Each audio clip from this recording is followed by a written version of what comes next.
Bismillahirrahmanirrahim. Assalamualaikum warahmatullahi wabarakatuh. Innal hamdalillah nahmaduhu wa nasta'inuhu wa nastaghfiruh wa na'udzu billahi min shururi anfusina wa sayyiati a'malina. May yahdihillahu fala mudilla lahu wa man yudlil fala hadiya lahu. Asyhadu an la ilaha illallah wahdahu la syarika lahu wa asyhadu anna Muhammadan 'abduhu wa rasuluhu la nabiyya ba'dahu. يا أيها الذين آمنوا اتقوا الله حق تقاته ولا تموتن إلا وأنتم مسلمون يا أيها الناس اتقوا ربكم الذي خلقكم من نفس واحدة وخلق منها زوجها وبث منهما رجالا كثيرا ونساء واتقوا الله الذي تساءلون به والأرحام إن الله كان عليكم رقيبا يا أيها الذين آمنوا اتقوا الله وقولوا قولا سديدا يصلح لكم أعمالكم ويغفر لكم ذنوبكم ومن يطع الله ورسوله فقد فاز فوزا عظيما أما بعد فإن أصدق الحديث كتاب الله وخير الهدي هدي محمد صلى الله عليه وسلم وشر الأمور محدثاتها وكل محدثة بدعة وكل بدعة ضلالة وكل ضلالة في النار. Bapak-bapak sekalian, ikhwani fiddin, rahimani wa rahimakumullah. Alhamdulillah. Pertama-tama marilah kita memanjatkan puji dan syukur kita kehadiran Allah Subhanahu wa taala. Karena dengan nikmat dan rahmat dari Allah Subhanahu wa taala kita dapat kembali bertemu dalam majelis ilmu ini. Dapat kembali kita mendengarkan ilmu-ilmu agama Allah Subhanahu wa taala dari firman-firman Allah dan sabda-sabda Rasulullah sallallahu alaihi wasallam. Kemudian salawat beriringkan salam selalu tercurahkan kepada junjungan kita Nabi akhir zaman yaitu Nabi Muhammad sallallahu alaihi wasallam beserta keluarga, sahabat dan orang-orang yang senantiasa mengikuti beliau hingga akhir zaman kelak. Bapak-bapak sekalian, ikhwani fiddin, rahimani wa rahimakumullah. Alhamdulillah kita kembali lanjutkan insyaallah kajian kitab Ad-Durarul Bahiyah kita yang mana libur 1 bulan ya karena bulan Ramadan. Sekarang kita kembali lanjutkan insyaallah membahas kitab Durarul Bahiyah yang dikarang oleh Al-Imam Asy-Syaukani rahimahullahu taala. Nah, yaitu kitab tentang fikih ya. Jadi kitab ini membahas tentang masalah-masalah fikih berkaitan dengan masalah fikih ibadah. Nanti juga kita insyaallah akan masuk ke dalam fikih muamalah ya dan juga fikih tentang pernikahan dan seterusnya. Tapi di antara sebab kenapa kita pilih kitab ini karena ringkas ya Pak ya. Jadi kita tidak membahas terlalu panjang lebar. Ini poin-poin penting dalam fikih-fikih itu dibahas oleh Al-Imam Syaukani dalam kitabnya Durarul Bahiyah ini. Nah, terakhir kita sampai mana? Tayamum sudah dibahas belum? Baru sedikit ya. Nah, kemarin terakhir berarti mandi ya, kemudian tayamum ya, dibahas sedikit. Ya. Untuk murajaah kita ulang dari awal saja masalah tayamumnya, nanti kita anjurkan sampai selesai insyaallah tentang masalah tayamum. Nah, berkata Imam Syaukani rahimahullahu taala bab ahkamut tayammum, bab tentang hukum-hukum tayamum ya. Beliau katakan yustabahu bihi ma yustabahu bil wudu'i wal ghusli liman la yajidul ma' au khasyiyad darar min isti'malihi. Kata beliau yustabahu ya hukum-hukum tentang masalah tayamum. Sebagaimana kita ketahui bersama Bapak-bapak dan ikhwani fiddin rahimani wa rahimakumullah, tayamum ini adalah salah satu bentuk toharo bersuci. Ya, sebagaimana kita ketahui bersama bahwasanya toharo itu secara garis besar ada dua, yaitu at-toharatu bil ma' wa at-toharatu bis sa'id. Yang pertama toharo dengan air, ya. Nah, toharo dengan air ini ada dua, yaitu wudu dan mandi. Ini sudah kita jelaskan. Yang kedua adalah toharo bis sa'id, yaitu toharo bersuci dengan debu atau tanah. Ya, ini adalah at-tayammum. Yang mana tayammum ini fungsinya adalah menggantikan fungsi wudu dan fungsi mandi wajib. Ya, menggantikan fungsi wudu dan fungsi mandi wajib. Makanya di sini beliau katakan yustabahu bihi ma yustabahu bil wudu'i wal ghusl liman la yajidul ma. Diperbolehkan dengan tayamum apa-apa yang diperbolehkan dengan wudu dan mandi. Artinya kalau satu ibadah itu disyariatkan kita harus suci dari hadas besar dan hadas kecil, yaitu dengan kita berwudu dan mandi, maka fungsi tersebut bisa digantikan oleh tayamum, ya. Dan sudah kita singgung juga kalau nggak salah ya, bahwasannya tayamum ini dilakukan atau diperbolehkan dalam salah satu dari dua keadaan, ya, dalam salah satu dari dua keadaan kata beliau. Yang pertama, liman la yajidul ma. Keadaan pertama, kita diperbolehkan tayamum ketika kita tidak mendapatkan air, ya. Kalau nggak nemu air, ya, tidak menemukan air, bapak-bapak sekalian, ikhwan sekalian, gitu kita diperbolehkan untuk bertayamum, ya, baik dalam kita tatkala safar perjalanan, dan ini biasanya yang paling banyak, ya, biasanya itu yang paling banyak orang tidak mendapatkan air ketika dia safar. Karena kalau ketika dia sedang mukim tidak safar, itu kemungkinan kecil nggak ada air, ya, kemungkinan kecil tidak ada air. Tapi kalau sedang safar, nah ini kemungkinan besar, ya. Makanya di dalam ayat kan dikatakan seperti itu. Ya, kalau sedang sakit dan sedang safar, nah itu biasanya dalam keadaan kita tidak bisa menggunakan air. Nah, kalau safar itu biasanya nggak ada air, ya. Apalagi dulu, ya, kalau sekarang kemungkinan kecil juga, ya Pak, ya, tidak dapat air itu kalau zaman sekarang ini, karena memang alhamdulillah, ya, wasilah-wasilah sekarang tidak seperti dulu. Air itu banyak, apalagi sekarang sudah ada air kemasan. Zaman dulu, zaman Nabi, nggak ada air kemasan, ya, tidak ada air kemasan sebanyak ini, dan sangat mudah sekarang ini didapatkan. Kalau dulu itu, ya, tidak semudah sekarang, apalagi di sana di Arab, ya, sangat sulit mendapatkan air ketika safar di padang pasir, ya, sangat sulit mendapatkan air. Makanya ada syariat tayamum. Makanya ada syariat tayamum. Nah, tapi sekarang pun kalau seandainya kita sedang safar ataupun tidak safar dan kita tidak mendapatkan air, maka diperbolehkan, ya. Maka Allah Subhanahu wa taala berfirman, "Falam tajidu ma'an," kata Allah. "Falam tajidu ma'an," dan kalian tidak mendapatkan air. Ya, artinya ini yang pertama, keadaan pertama, dan ini sepakat ulama. Sepakat ulama kalau seorang tidak mendapatkan air, maka boleh bagi dia untuk bertayamum, ya. Yang kedua, keadaan kedua adalah au khasyiyad darar min istimalihi, atau dia takut madarrah, ya, khawatir dia tertimpa madarat. Itu hal-hal yang dapat membahayakan dirinya kalau dia menggunakan air. Ini keadaan kedua. Kapan boleh tayamum? Kalau khawatir, ya, mendapatkan kemadharatan ketika menggunakan air. Baik tatkala kita sedang sakit, ya, kalau kita menggunakan air, ini sakit kita tambah parah, atau lebih dari itu bisa membuat kita meninggal dunia, ya. Kalau kita paksakan, misalnya pala bocor, ya kan, nggak mungkin untuk mandi wajib. Kalau mandi wajib masuk air akhirnya mati, seperti yang pernah terjadi di zaman Rasulullah Sallallahu Alaihi Wasallam, ya. Atau karena cuaca yang sangat dingin, ya, atau karena cuaca yang sangat dingin, ya. Nah, ini juga diperbolehkan keadaan yang kita khawatir memudaratkan diri kita. Jadi dua keadaan inilah yang kita diperbolehkan untuk bertayamum, ya. Yang pertama tadi ulama sepakat. Nah, yang keadaan kedua ini ada sedikit khilaf di antara para ulama. Kalau yang pertama tadi ketika nggak dapat air itu boleh tayamum, sepakat, tidak ada khilaf di antara para ulama. Keadaan kedua, khawatir kita mudarat. Nah, ini ada khilaf sedikit di antara para ulama. Jumhur mayor ulama mengatakan boleh kita bertayamum. Sebagian ulama lain, dan ini diriwayatkan dari Imam Atha bin Rabah, ya, Imam Atha bin Rabah, beliau mengatakan kalau seorang junub, ya, maka itu harus mandi meskipun dia khawatir dirinya mendapatkan kemudaratan. Bahkan kalau seandainya dia mandi dan itu menyebabkan diri dia mati, maka nggak apa-apa, ya, artinya mati syahid. Kenapa? Untuk melakukan perintah Allah Subhanahu wa taala. Tapi pendapat ini adalah pendapat yang kurang tepat, ya.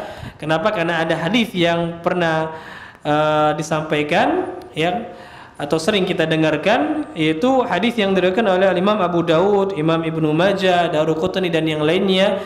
Ya, ulama berbeda pendapat tentang sanad hadis ini, tapi wallahu alam insyaallah hadis ini hadis yang sahih, ya, disahihkan oleh para ulama, di antara Al-Imam Ibnu Sakan, Al-Imam Syekh Al-Albani, dan juga Al-Imam Syaukani termasuk beliau mensahihkan hadis tersebut, yaitu hadis Jabir bin Abdullah.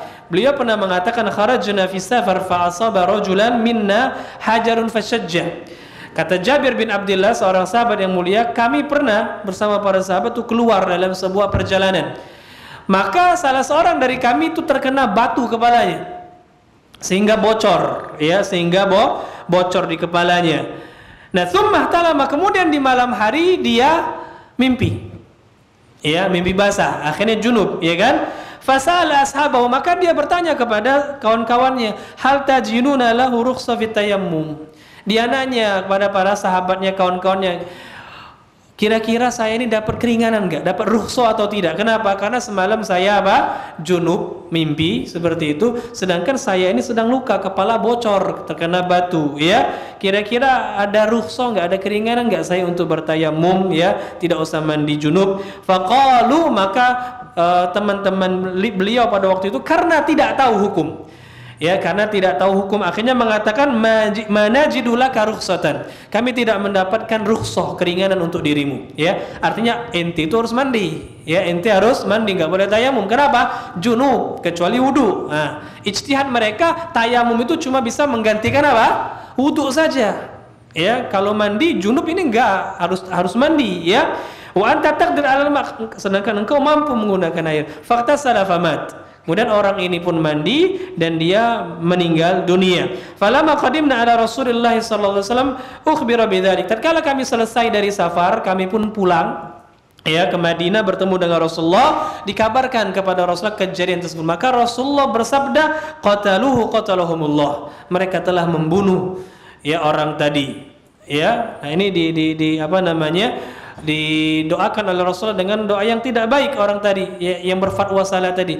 Ini bahayanya berfatwa tanpa ilmu. Ini bahayanya berfatwa tanpa ilmu. Ala sa'alu idza lam ya'lamu. Kenapa mereka enggak nanya kalau enggak tahu? Jangan berfatwa tanpa ilmu. Fa inna ma shifa'ul 'ayyi as-su'al. Karena obat dari kebodohan adalah dengan bertanya, kata Rasul sallallahu alaihi wasallam. Inna ma kana yakfi an yatayammam wa ya'sibu 'ala jarhi summa yamsa 'alaihi wa yaghsil sa'ira jasadi. Kata Rasulullah kemudian beliau mengatakan, sungguhnya harusnya cukup bagi orang tadi untuk bertayamum, ya, kemudian lukanya diperban, ya, diperban, kemudian diusap, kemudian dia cuci badannya yang sehat. Nah, intinya ada kata-kata tayamum, inna makana yakfi an yatayammam, sungguhnya cukup bagi dia tadi untuk tayamum. Nah, ini fungsi tayamum menggantikan mandi.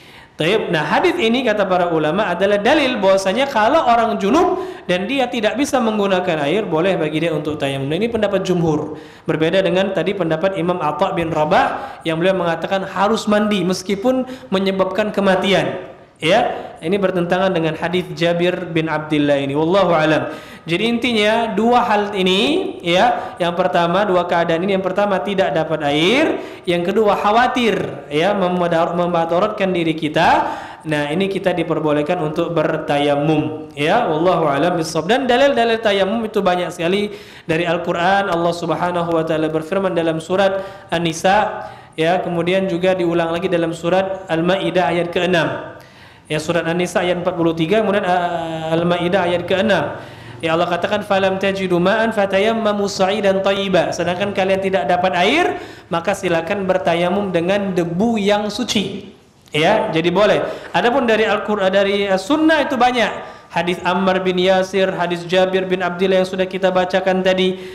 Kemudian juga hadis Amr bin Al-As, ya. Dan hadis-hadis yang lainnya, hadis-hadis yang lainnya. Dan ulama pun sepakat, ijma' para ulama tentang bolehnya bertayamum dan bahwasanya tayamum itu bisa menggantikan fungsi wudu, ya, dan juga dalam pendapat yang rajih bisa menggantikan fungsi mandi. Wallahu a'lam bishawab. Kemudian Al-Imam Syaukani mengatakan wa a'dha'uhul wajhu tsummal kaffan. Adapun anggota tayamum itu adalah wajah, kemudian dua telapak tangan. Anggota tayamum itu hanya ada dua. Kalau wudu ada berapa? Wudu anggota yang wajib dibasuh ada berapa? Sudah kita jelaskan, ya. Yang hadir tahu. Ada berapa, Pak? 4. Ya. Yang pertama apa? Wajah. Ya. Yang kedua, tangan sampai siku. Yang ketiga, ngusap kepala. Yang keempat, kaki sampai mata kaki. Ini wudu, ya. Adapun tayamum maka hanya dua yang wajib untuk diusap. Ya, bukan dicuci, karena cuci nggak bisa pakai debu, ya. Nyuci pakai debu, ya, banyak debunya, ya, Pak, ya. Nah, jadi ada dua anggota yang diusap. Yang pertama kata beliau al-wajh, wajah, ya. Yang kedua al-kaffan, yang kedua adalah telapak tangan. Ya, yang kedua adalah telapak tangan. Adapun wajah, maka ini ijma'. Sepakat para ulama bahwasannya anggota tayammum yang wajib untuk diusap dengan debu adalah wajah. Sepakat ulama, ya. Berdasarkan firman Allah Subhanahu wa taala, "Famsahu biwujuhikum wa aydikum min." Ya, dan usaplah wajah kalian. Nah, jadi wajah ini adalah anggota tayammum. Sepakat tidak ada khilaf di antara para ulama, ya. Dan diusap, ya, diusap. Nah, adapun perkataan beliau summal kaffan, anggota berikutnya adalah dua telapak tangan, maka ini terjadi khilaf di antara para ulama. Ini terjadi khilaf di antara para ulama. Apakah yang diusap itu telapak tangan saja atau tangan sampai siku? Ya, ini terjadi perbedaan di antara para ulama. Ya, mayoritas ulama mengatakan bahwasannya yang wajib diusap itu adalah tangan sampai siku. Ini pendapat mayoritas ulama. Ya, Imam Syafi'i, Imam Malik, ya, dan para ulama yang lainnya. Mereka katakan diusap itu tangan sampai siku. Mereka berdalil yang pertama dengan firman Allah, wa aydikum min, dan tangan kalian. Ya, usaplah wajah dan tangan, kata Allah dalam surah Al-Maidah. Kata mereka, tangan di sini maksudnya adalah tangan sampai siku. Ya, apa dalilnya? Dalilnya mereka kiaskan dengan wudu. Ketika menjelaskan tentang wudu, Allah Subhanahu wa taala berfirman, wa aydiyakum ilal marafiq, dan tangan sampai siku. Ya. Nah, berarti wudu juga sama kata mereka. Kenapa? Karena sama-sama toharoh. Ya, karena sama-sama toharoh, berarti sama saja, ya. Kalau wudu kita sampai siku, berarti tayamum pun sampai siku ngusapnya. Ini dalil pertama. Dalil yang kedua adalah hadis-hadis, ya, yang diriwayatkan oleh Al-Imam Al-Baihaqi, Imam Daruqutni, ya, dan yang lainnya dari sahabat Ibnu Umar radhiyallahu an, bahwasanya Rasulullah pernah bersabda, at-tayammumu darbatan. Tayamum itu ada dua tepukan. Tepukan yang pertama untuk wajah, tepukan yang kedua tangan sampai siku. Nah, ya, dijelaskan tangan sampai siku. Akan tapi, ya, berdalil dengan hadis ini tidak sempurna. Kenapa? Karena hadis ini hadis yang dhaif, lemah. Ya, Pak, ya. Hadis ini adalah hadis yang dhaif. Di dalam sanadnya terdapat seorang perawi yang bernama Ali ibnu Dhibyan. Ya, dia ini seorang perawi yang lemah kata para ulama. Ya, dhaif. Maka hadis-hadis yang menjelaskan bahwasannya tayamum itu mengusap tangan sampai siku seluruhnya dhaif. Ya. Nah, tinggal tadi berdalil dengan apa? Ayat. Ini pun kita katakan enggak sahih. Kenapa? Karena mengkiaskan antara tayamum dengan wudu itu tidak sempurna. Kenapa? Karena sebabnya beda, Pak. Ya. Kalau wudu, maka itu dilakukan dengan cara mencuci. Ya, maka wajar tangan sampai siku. Ya. Adapun tayamum itu bukan cuci, tapi apa? Mengusap. Maka nggak bisa dikiaskan antara mencuci dengan mengusap. Perbedaan mencuci dengan mengusap itu, bapak-bapak sekalian, itu biasanya dibangun di atas keringanan. Ya, mengusap itu biasanya dibangun di atas apa? Keringanan. Ya, biasanya mengusap itu lebih ringan daripada mencuci. Makanya lihat, ya, anggota wudu itu ada yang dicuci, ada yang diusap. Kalau dia dicuci itu nggak ada keringanan biasanya, ya. Tapi kalau diusap maka ada keringanan. Contoh, ya, tangan itu wajib dicuci ketika wudu, iya kan? Nah, itu nggak ada keringanan. Kalau seseorang memakai suatu pakaian yang menutupi tangannya sehingga air nggak masuk ke kulit, maka wudunya sah atau tidak? Tidak sah. Ya, berbeda dengan kepala. Kalau kepala diusap atau dicuci? Diusap. Nah, kalau orang pakai sorban, apakah dia harus lepas sorbannya atau boleh dia ngusap di atas sorban? Sudah kita jelaskan, boleh ngusap di atas sorban. Ada keringanan meskipun nggak langsung kena kepala. Ya. Nah, makanya kata para ulama yang namanya mengusap itu biasanya dibangun di atas apa? taisir, keringanan, kemudahan, ya. Nah, termasuk dalam masalah tayamum ini keringanan. Kalau seandainya ngusap harus sampai siku, ini hilang keringanan tayamum itu, Pak. Ya, ditambah lagi kalau seandainya yang tayamum itu ibu-ibu, dan ini banyak sekali mafsadannya. Ya, dan saya sendiri sudah melihat kapan ketika misalnya seorang di kendaraan, contoh di pesawat.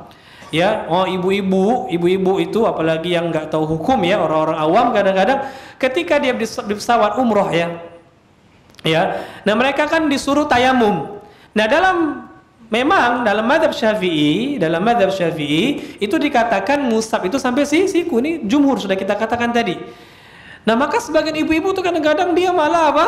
Ya, di tempat duduknya akhirnya disingkap tangan dia, dibuka, padahal kita tahu semua bahwasanya tangan wanita adalah aurat. Ya, disingkap semua oleh mereka usap. Ya, padahal sekali lagi pertama tayamum untuk dibangun di atas taisir, keringanan, kemudahan, ya. Yang kedua, memang tidak ada dalil yang menegaskan bahwasanya tayamum itu diusap sampai ke siku. Ya, meskipun ini pendapat jumhur, maka pendapat yang kedua, dan ini pendapat yang disebutkan oleh Al-Imam Syaukani dan beliau rajikan, yang diusap itu telapak tangan saja. Dan ini pendapat para ulama, diantaranya adalah Al-Imam Al-Auza'i, ya, Al-Imam Ahmad bin Hanbal, Imam Ishaq bin Rahawai, Imam Ibnul Munzir, dan jumhur ahli hadis.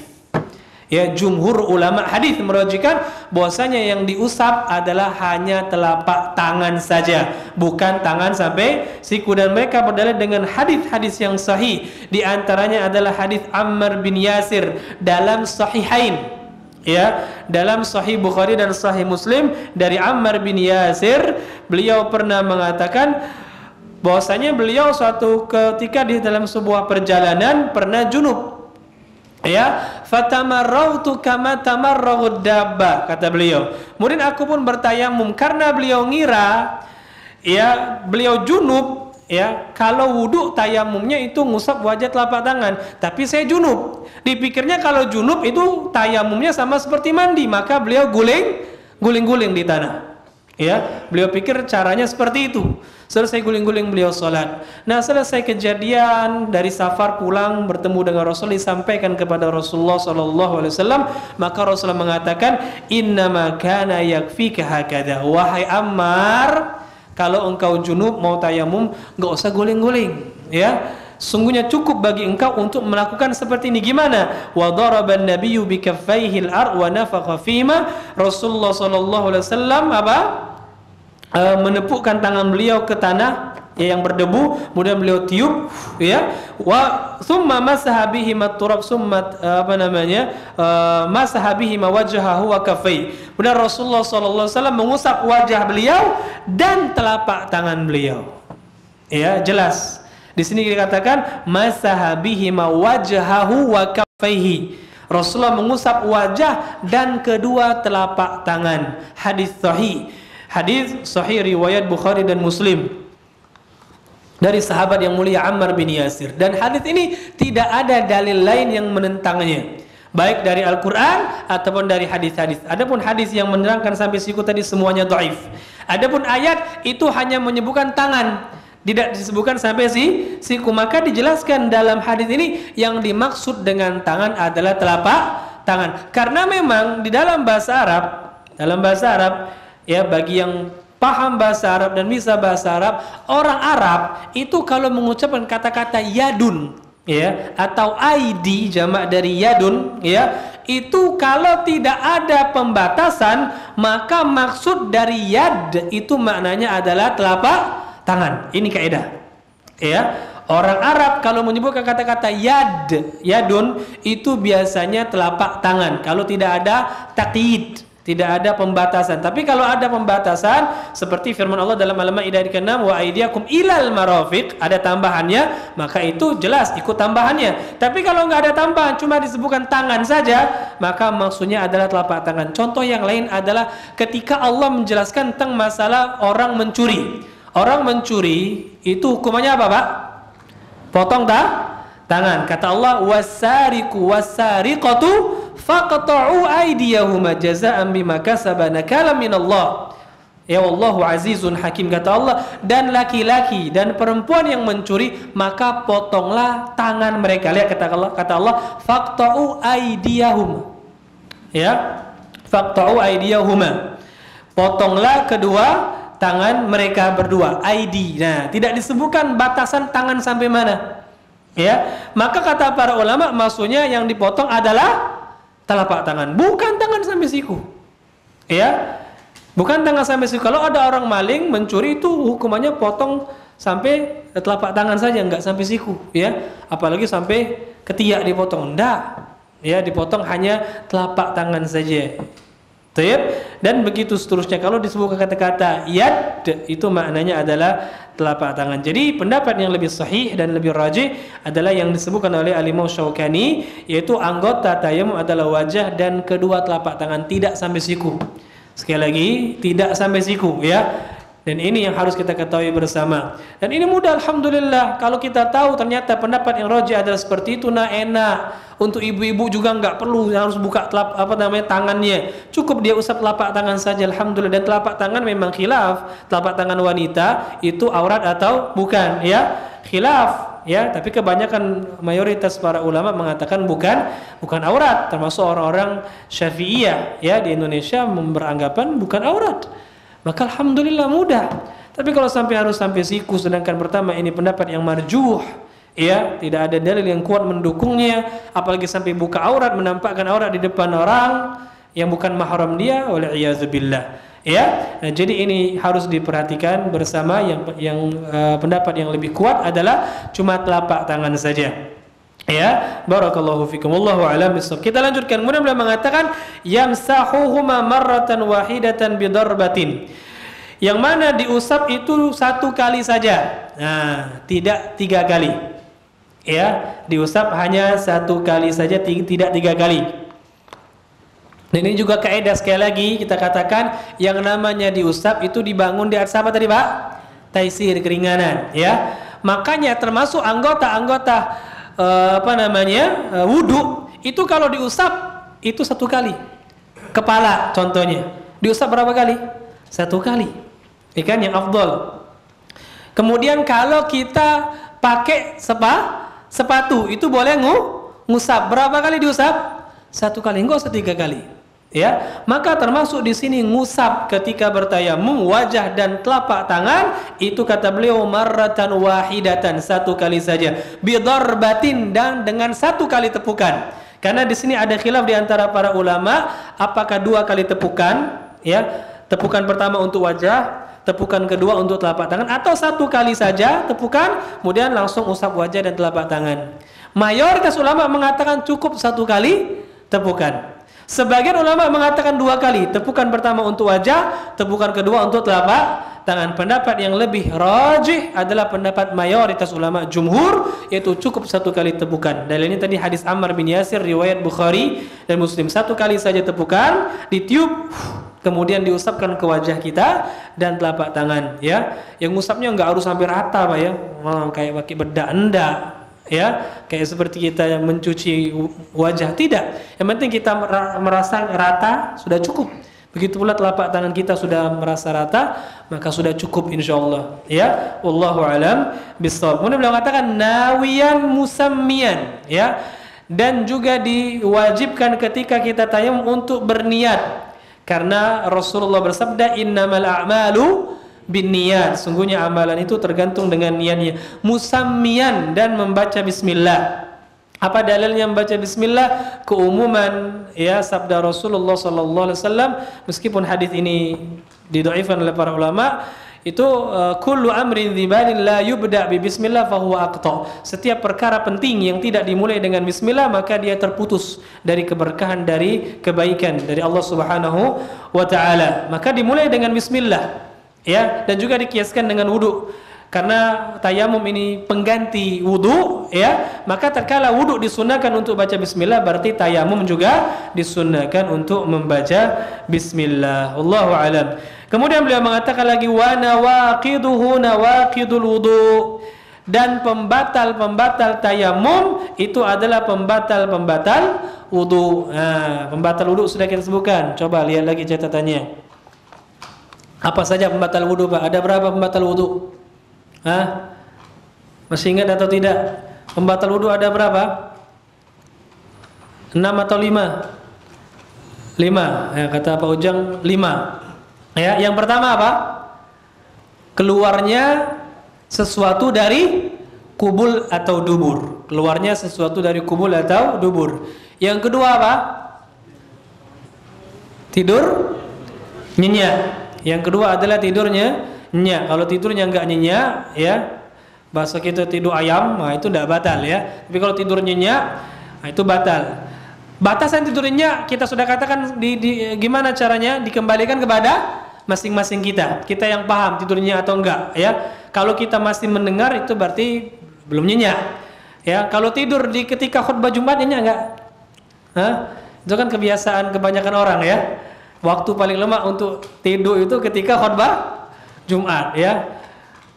Kiat agar enggak ngantuk di khutbah Jumat jadi khotib. Nah, kalau jadi jemaah ngantuk tuh lama, ya. Nah, tapi nyenyak atau tidak itu dikembalikan kepada kita masing-masing, ya. Kalau sampai nggak kedengaran lagi suara khatibnya, sudah. Apalagi sampai mimpi, ya, ya. Apalagi sampai ada yang menetes, celetes. Nah, itu pastinya nyenyak, ya. Itu batal. Jadi jangan langsung sholat. Tapi kalau kita tidak nyenyak, maka nggak batal wudhu kita. Jadi tidur nyenyak. Kemudian yang ketiga apa? Makan daging onta, ya, membatalkan wudhu. Yang keempat, menyentuh kemaluan, ya, tanpa penghalang, ya, itu juga membatalkan. Kemudian apa lagi yang terakhir? Hilang akal, ya, hilang akal, baik dengan gila ataupun mabuk dan yang lainnya, itu juga membatalkan wudhu. Wallahu alam bissawab. Nah, inilah pembatal tayamum, Pak. Inilah pembatal tayamum. Jadi pembatal wudhu kata beliau adalah pembatal tayamum, ya. Nah, adapun mendapatkan air, ya, mendapatkan air, maka ini kita lihat keadaan. Maka di sini ada beberapa hal yang penting untuk kita ketahui bersama. Jadi mendapatkan air itu tidak langsung kita katakan menjadi pembatal wudhu. Ya, ada beberapa keadaan yang harus kita ketahui bersama. Ya, ada beberapa keadaan yang harus kita ketahui bersama. Nah, dari sini dapat kita bagi menjadi beberapa keadaan. Ya, keadaan yang pertama itu orang yang tayamum, ya, kemudian dia mendapatkan air sebelum dia memulai sholat. Misal, ya, kita nggak dapat air mau sholat zuhur nih, ya, sudah kita tayamum, kita bertayamum, ya. Nah, kita belum sholat misalnya, karena selesai tayamum nunggu dulu, ya, karena berjamaah misalnya nunggu yang lain selesai tayamum masing-masing, intinya menunggu untuk jamaah misalnya belum sholat, ya, kemudian mendapatkan air, baik karena turun hujan, ya, atau karena ada orang yang datang ngasih air, atau intinya dia mendapatkan air, ya. Jadi dia mendapatkan air sebelum dia masuk atau sebelum dia memulai sholat. Dalam keadaan ini tayamumnya batal, sepakat ulama, tidak ada khilaf, ya. Dalam keadaan ini tayamumnya batal, tidak ada khilaf di antara para ulama. Tatkala dia tayamum sebelum dia sholat sudah mendapatkan air, tayamumnya batal, sepakat ulama, tidak ada khilaf. Nah, paham? Keadaan kedua, orang bertayamum, ya, kemudian dia sudah memulai sholat, ya. Jadi sudah selesai tayamum, kemudian iqamat, lalu dia sholat di rakaat kedua misalnya, atau intinya di tengah-tengah sholat lah, baik di rakaat pertama ataupun rakaat kedua ataupun rakaat ketiga, ya. Intinya di tengah-tengah sholat dia mendapatkan air, turun hujan ataupun yang semisalnya, ya. Tapi belum selesai sholatnya, di pertengahan sholat. Kalau yang pertama tadi belum mulai sholat, maka tayamumnya batal. Yang kedua ini di tengah-tengah sholat, tapi sholatnya belum selesai, ya. Tapi sholatnya belum selesai. Nah, dalam keadaan seperti ini, apakah tayamumnya batal atau tidak? Batal atau tidak, Pak? Hah? Terjadi perbedaan di antara para ulama, ya. Sebagian ulama mengatakan tayamumnya batal. Ini pendapat mazhab Hanafi dan Hambali. Ini pendapat mazhab Hanafi dan Hambali. Imam Abu Hanifah dan Imam Ahmad bin Hanbal. Ya, mereka mengatakan tayamumnya batal.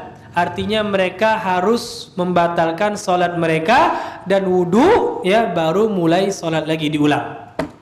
Ya, dari awal. Kenapa? Karena tadi tayamumnya batal. Karena sekarang dia mendapatkan air. Tayyib. Pendapat yang kedua itu pendapat mazhab Maliki dan Syafi'i. Pendapat mazhab Maliki dan Syafi'i, ya, mereka berpendapat bahwasannya tayamumnya tidak batal. Tayamumnya tidak batal. Jadi gimana? Lanjutkan sholatnya sampai selesai. Lanjutkan sholatnya sampai selesai dan sholatnya sah, alhamdulillah. Nah, wallahu a'lam bissawab. Pendapat pertama itu berdalil dengan mafhum. Ya, dengan mafhum, yaitu pemahaman yang tersirat dari firman Allah Subhanahu wa taala dalam Al-Maidah ayat karena Allah mengatakan falam tajidu ma'an. Sedangkan kalian tidak mendapatkan air. Artinya kalau mendapatkan air boleh enggak tayamum? Enggak boleh. Sah enggak tayamum? Enggak sah. Itu kan pemahamannya.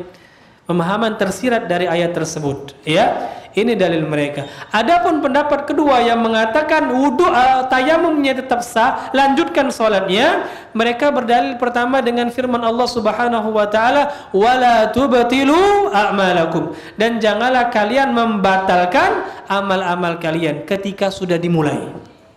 Ya. Nah, sekarang kita sudah mulai salat. Ya, jangan dibatalkan salatnya. Ustaz, kan kita tayamum tadi, sekarang ada air.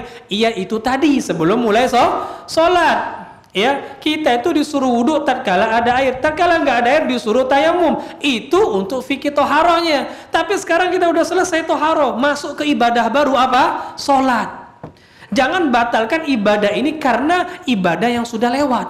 Itu loh. Ya. Jadi ini dalil yang pertama. Dalil yang kedua kata mereka tidak ada dalil dari Rasul Sallallahu Alaihi Wasallam yang dengan tegas mengatakan kalau kita sudah mulai sholat itu dibatalkan. Ya, ini yang pertama. Dan dalam kaidah itu dikatakan apa? Al aslu baqa'u makana ala makan dalam kaidah. Ya, bahwasanya hukum asal sesuatu kalau kita sudah mulai maka dia akan tetap seperti itu, nggak boleh dibatalkan kecuali dengan dalil yang kuat. Ya, dan di sini nggak ada dalil yang kuat. Hanya sekedar pemahaman tersirat saja dari firman Allah Subhanahu wa taala tadi. Wallahu alam bissawab. Nah, dan wallahu alam pendapat yang lebih kuat insyaallah pendapat yang kedua, yaitu lanjutkan salat. Jadi kalau kita sudah mulai salat, di tengah-tengah salat meskipun dapat air, turun hujan dan seterusnya, lanjutkan salat kita sampai selesai dan salat kita sah insyaallah. Wallahu alam bissawab.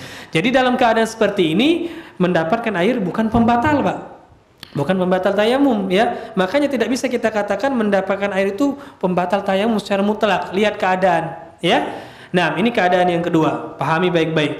Ya, keadaan ketiga itu orang sudah selesai sholat dengan tayamum, ya. Sudah selesai sholat. Misalnya dia sholat, dia tayamum kemudian sholat zuhur. Selesai sholat zuhur, assalamualaikum warahmatullahi, assalamualaikum warahmatullahi, dan masih tersisa waktu zuhur.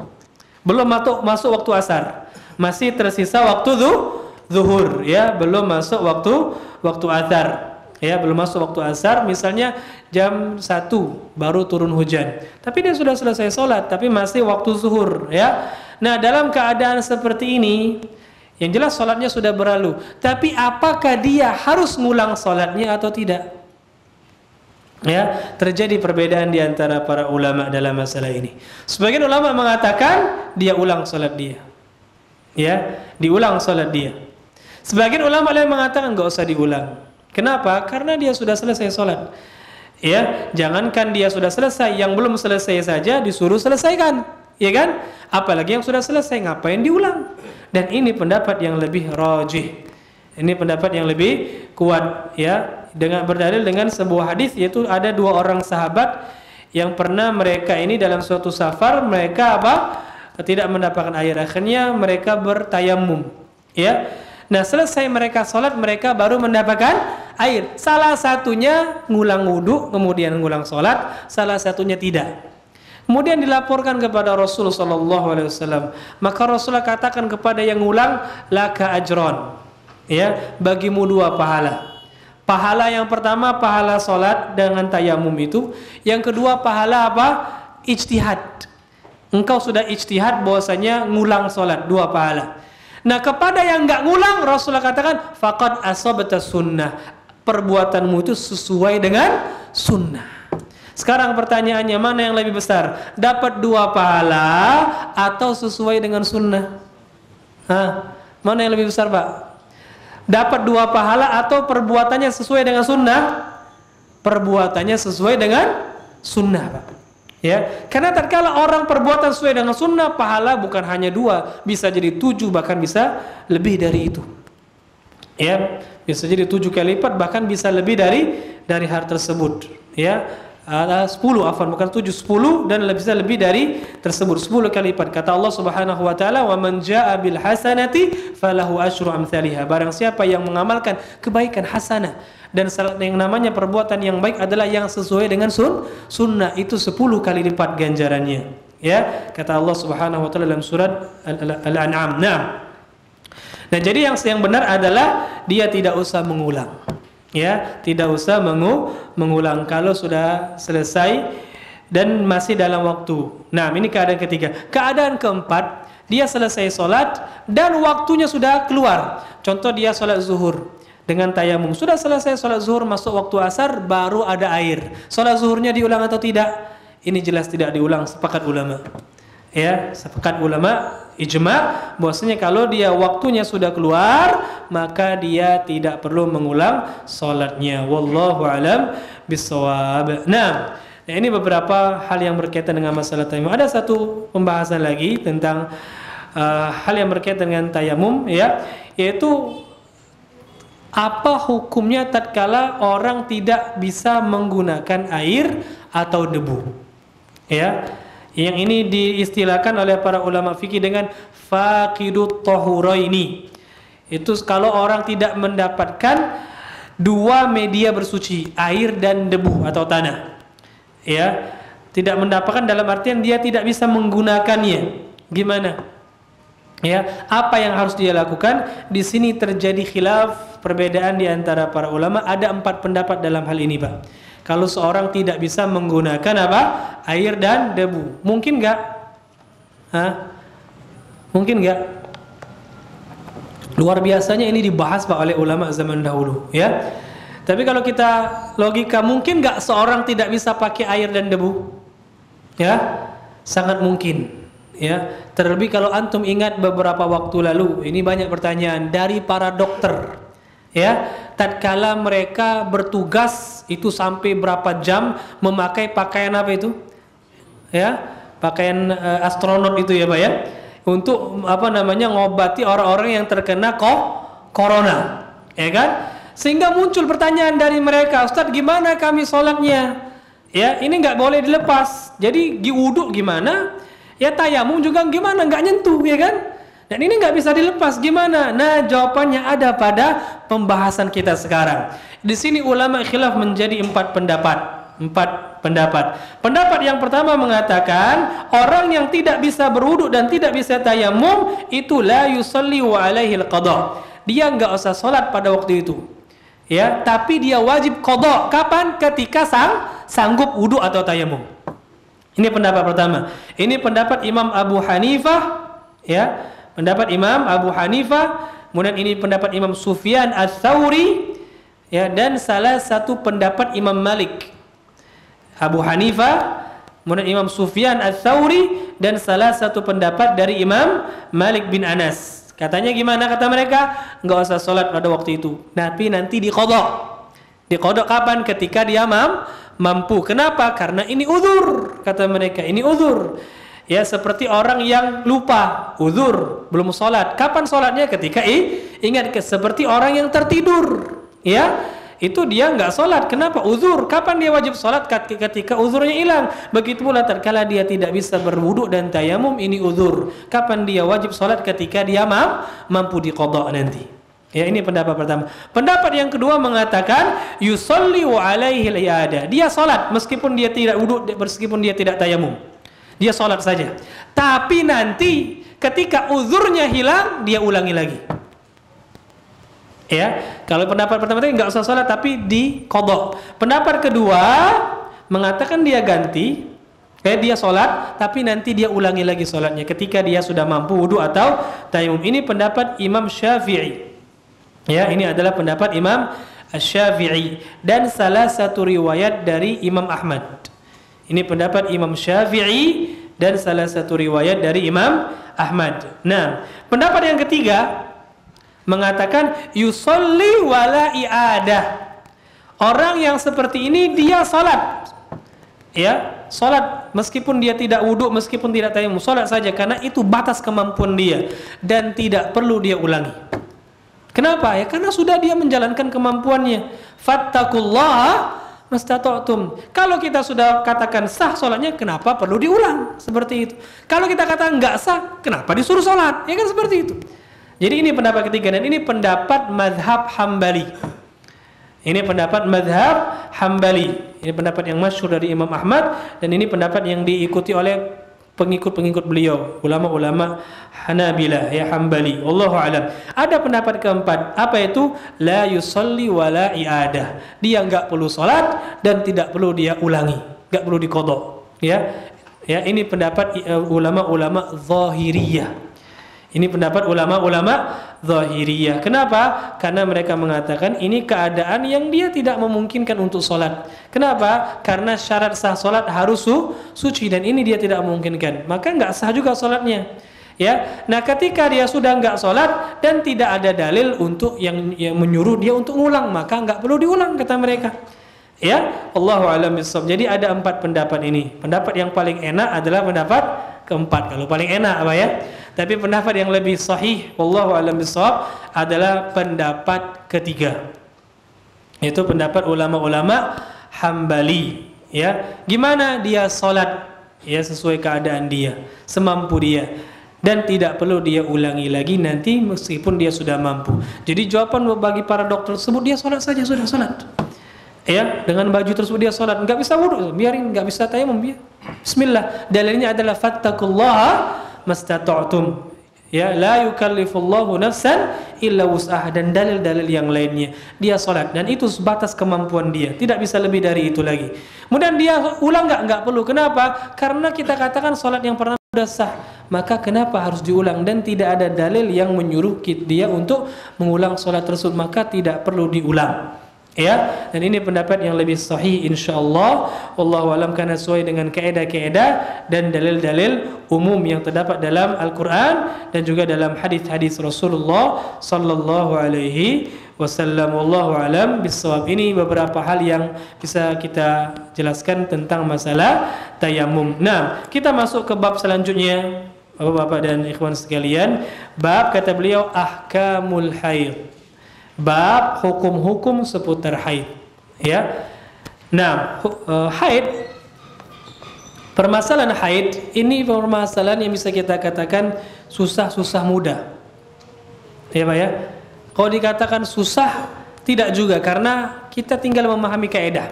Tapi kalau dikatakan mudah, ternyata banyak juga di antara para akhwat, para wanita yang enggak paham-paham. Ya, apalagi laki-laki. Wanita yang mereka haid saja mereka nggak paham, apalagi kita sebagai laki-laki yang tidak haid. Ya, makanya sebagian ulama pun ada yang dia mempelajari fikih haid itu sampai tahunan.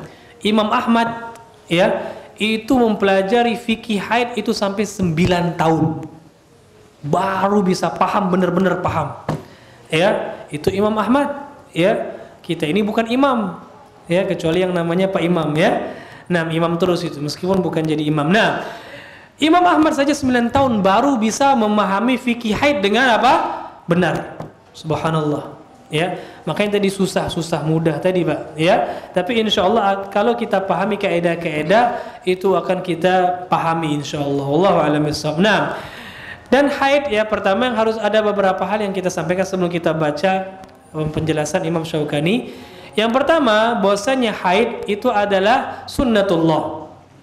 yang telah Allah catatkan kepada banatu Adam, ya, wanita-wanita, anak-anak Nabi Adam yang perempuan, ya. Allahu alam. Itu sunnatullah, ya, nggak akan bisa dihindari. Insyaallah akan kita lanjutkan setelah adzan. Silakan adzan dulu.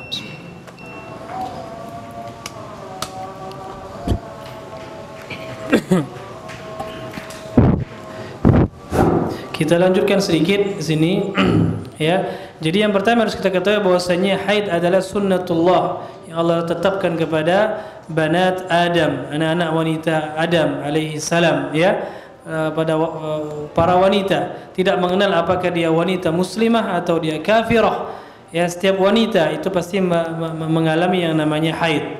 Kemudian yang kedua yang harus kita ketahui bahwasanya haid itu adalah darah yang memiliki siklus, ya. Ini harus kita pahami bersama. Haid itu adalah darah yang memiliki siklus yang terulang, ya. Darah haid itu adalah darah yang memiliki siklus yang terulang. Setiap bulan dia pasti keluar, ya. Kemudian yang harus kita pahami juga bahwasanya darah haid itu memiliki ciri-ciri khusus yang membedakan antara dia dengan darah lain. Di antara ciri-ciri darah haid yang dijelaskan oleh para ulama berdasarkan beberapa sabda Rasul sallallahu alaihi wasallam bahwasanya darah haid di antara ciri warnanya itu lebih cenderung ke warna hitam.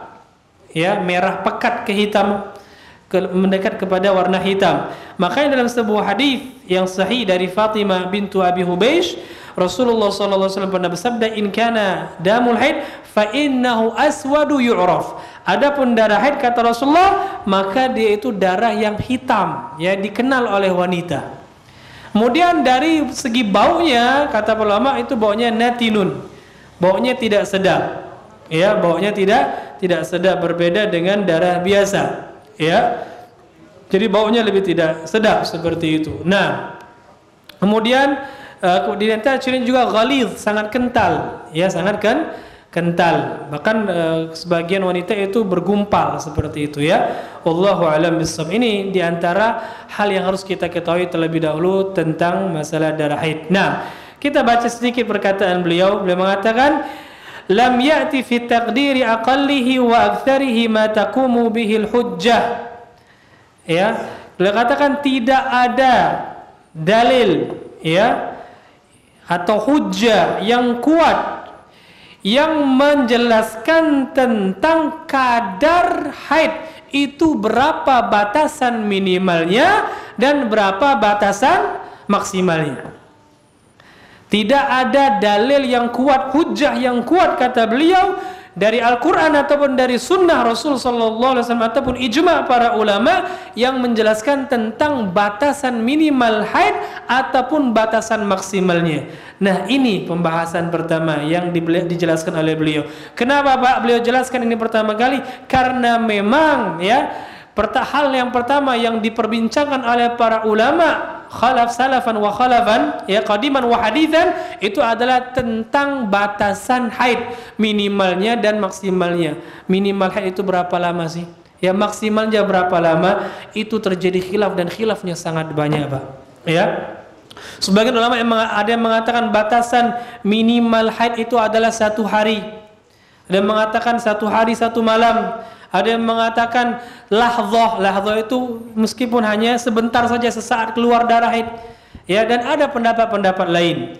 Begitu pula dalam batasan maksimal. Ada yang mengatakan 10 hari itu maksimalnya. Ada yang mengatakan 15 hari, dan ada pendapat yang mengatakan tidak ada batasan, tapi dikembalikan kepada adat seorang wanita tersebut. Wallahu a'lam bishawab, ya. Jadi intinya ada berapa khilaf perkataan di antara para ulama dalam hal ini, tapi pendapat yang lebih kuat adalah yang disampaikan oleh Al-Imam Syaukani rahimahullah, dan inilah yang dirajikan oleh Syekhul Islam Ibnu Taimiyah rahimahullah sebelum Al-Imam Syaukani. Ya, dan ini salah satu pendapat dalam mazhab Imam Ahmad bin Hanbal rahimahullahu ta'ala. Jadi apa? Tidak ada batasan minimal dan tidak ada batasan maksimal. Jadi gimana Ustaz seorang wanita menentukan darah haid? Itu yang dilihat pertama kaedahnya. Nah, ini pahami kaedahnya. Wanita yang pertama, kalau dia punya adat kebiasaan, maka dikembalikan kepada adat kebiasaan dia. Contoh misalnya wanita tersebut kebiasaan haidnya itu 7 hari, ya sudah 7 hari itu terus. Ya, 7 hari. Ya, kalau sampai lewat dari hal tersebut, ya maka sudah bukan dianggap haid lagi. Ya, kalau memang dia punya adat kebiasaan. Kalau memang dia punya adat kebiasaan selama bertahun-tahun haidnya 7 hari. Tiba-tiba ada satu hari di hari ke-8 masih keluar darah. Gimana? Istihadah. Ya, karena nggak mungkin 1 bulan ini bisa membatalkan tahunan. Ya kan? Ini kaedahnya yang pertama. Nah, yang jadi masalah kalau seorang wanita nggak punya adat kebiasaan, ya, dari mulai pertama haid itu haidnya nggak nentu, kadang 7 hari, kadang 8 hari masih keluar darah, ya kadang 9, kadang 10, kadang 11 dan seterusnya, nggak punya adat kebiasaan. Nah, yang seperti ini dia kembali kepada tamyiz. Apa tamyiz? Dia bedakan darahnya. Ya, dan sudah kita sebutkan tadi ciri-ciri darah haid. Kalau ciri-cirinya warnanya mendekat kepada warna hitam, dia kental, ya, kemudian baunya tidak sedap, berarti ini darah haid. Kalau warnanya merah segar, kemudian dia cair, ya, dan baunya seperti darah-darah biasa, berarti ini istihadah. Ya, sangat mudah. Jadi dikembalikan kepada hal ini. Ya, jadi kalau dia punya adat kebiasaan dikembalikan ke adat tersebut, tapi kalau tidak ada kebiasaan tinggal dia bedakan darahnya. Tinggal dia bedakan darah tersebut. Wallahu a'lam bishawab. Sampai sini dulu insyaallah. Masih ada beberapa poin yang penting tentang masalah haid, di antaranya tentang apa saja hal-hal yang tidak boleh dilakukan oleh wanita haid. Ini juga penting untuk kita ketahui bersama karena ada sangkut pautnya juga dengan kita sebagai laki-laki, sebagai suami, ya. Wallahu a'lam bishawab. Insyaallah akan kita lanjutkan pada pertemuan berikutnya. Kalau ada pertanyaan sebelum kita tutup silakan, kalau ada yang ingin ditanyakan tentang masalah tayammum ataupun yang lainnya. Ada pertanyaan? Silakan, Pak.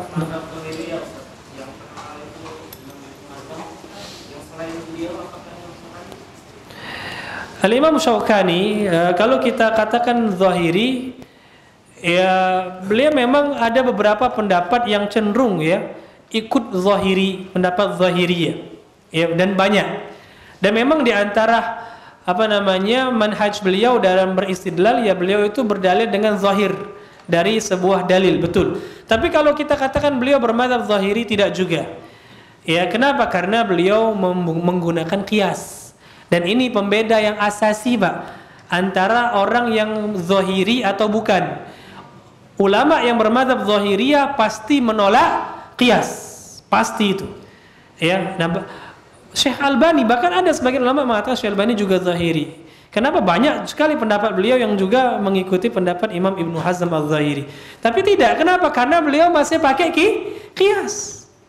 Ya, masih pakai qiyas. Ya, bahkan beliau mencela bentuk-bentuk kezahiriyahan yang sangat jumud, saklek. Ya, ketika beliau di antara pendapat Syekh Albani, beliau mengharamkan apa? Foto, ya.